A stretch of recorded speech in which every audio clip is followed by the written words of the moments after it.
Hi hello welcome back to our channel. ఈరోజు మన curry మినపవడియాల curry అండి. చపాతీకి రైస్కి అన్నిటికీ చాలా బాగా టేస్టీగా ఉంటుంది. దాని ఇంగ్రీడియంట్స్ వడియాలు, tomato, onions, garam masala, salt, కారం, పసుపు, ఆయిల్, ఆవాలు అండ్ జీలకర్ర, కరివేపాకు అండ్ పచ్చిమిర్చి. దీనికోసం మనం ఒక కడాయిలో ఆయిల్ వేసేసుకొని దాంట్లో ఆ ఆయిల్లో మన మినపవడియాలని బాగా వేయించుకోవాలండి. అది లైట్ గోల్డిష్ కలర్ వచ్చేంత వరకు వేయించేసుకోవాలి. ఎందుకంటే దాని పచ్చివాసన అంతా మొత్తం పోతుంది. ఆ తర్వాత అది మొత్తం ఒక బౌల్లోకి సేమ్ అలాగే ఒక అదే ప్యాన్లో మనం కొన్ని ఆయిల్ పోసేసుకొని దాంట్లో ఆవాలు, జీలకర్ర వేసేసుకోవాలి. అండ్ నెక్స్ట్ దాంట్లోనే మనం ఒక 2 ఉల్లిపాయలు సన్నగా కట్ చేసేసుకొని అది కూడా వేసేసుకోవాలి. అండ్ దాంట్లోనే మనము పచ్చిమిర్చి అండ్ కరివేపాకు కూడా వేసేసుకోవాలి అండి.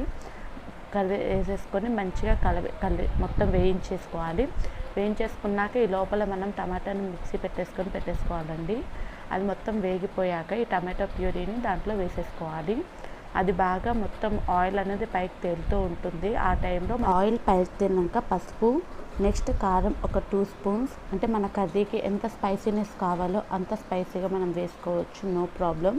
అండ్ నెక్స్ట్ దాని తర్వాత ఉప్పు కూడా మనకి ఎంత సాల్ట్ ఎంత కర్రీ వండుకుంటున్నామో దాని క్వాంటిటీ ప్రకారం మనం వేసుకోవచ్చండి. తర్వాత మొత్తం బాగా కలిపేసేసుకోవాలండి. మొత్తం కలిపేసుకున్న తర్వాత మనం ముందుగా వేయించుకున్న వడియాలు ఉంటాయి కదా, అవి దాంట్లో వేసేసి బాగా కలపాలండి. ఆ మసాలా అనేది మొత్తం మనం టమాటా గ్రేవీ మొత్తము దాంట్లోకి పట్టేంతగా మనం కలిపేసుకోవాలి. మొత్తం కలిపేసుకున్నాక ఛానల్ని ఎవరైనా కొత్తగా చూస్తున్నట్టుంటే సబ్స్క్రైబ్ చేసుకోండి. అయిన తర్వాత అందులో ఏంటంటే ఇలా ముద్దగా కన్సిస్టెన్సీ వచ్చిన తర్వాత దాంట్లో ఒక గ్లాస్ ఆఫ్ వాటర్, అంటే మనకు అది ఎంత లిక్విడ్గా ఉండాలో అంత లిక్విడెన్స్లోన మనం వేసేసుకోవచ్చండి. అదేంటంటే మనం ఇప్పుడు కొద్దిగా చపాతీలోకి తినాలంటే కొద్దిగా గ్రేవీ లాగా కొద్దిగా వాటరీలా ఉండాలనుకుంటాం కదా, ఇలా మొత్తం మసులుతూ ఉండాలి. ఆ వడియాలన్నీ బాగా ఉడికిపోతాయి, నీట్గా ఉడికిపోయి మొత్తం మెత్తబడిపోతాయి అన్నమాట. మెత్తబడిపోయిన తర్వాత టమాటో గ్రేవీ మొత్తం దగ్గరికి వచ్చేసిన తర్వాత అందులో లైట్గా గరం మసాలా వేసేసుకోవాలి. లైట్గానే వేసుకోవాలండి. మినపవడియాల కర్రీకి ఏంటంటే ఎక్కువ మసాలా వేసుకుంటే అంత బాగోదండి. అంతే, మన కర్రీ రెడీ అయిపోయింది. ఇంకా సర్వింగ్ చేసుకోవడం ఒకటే.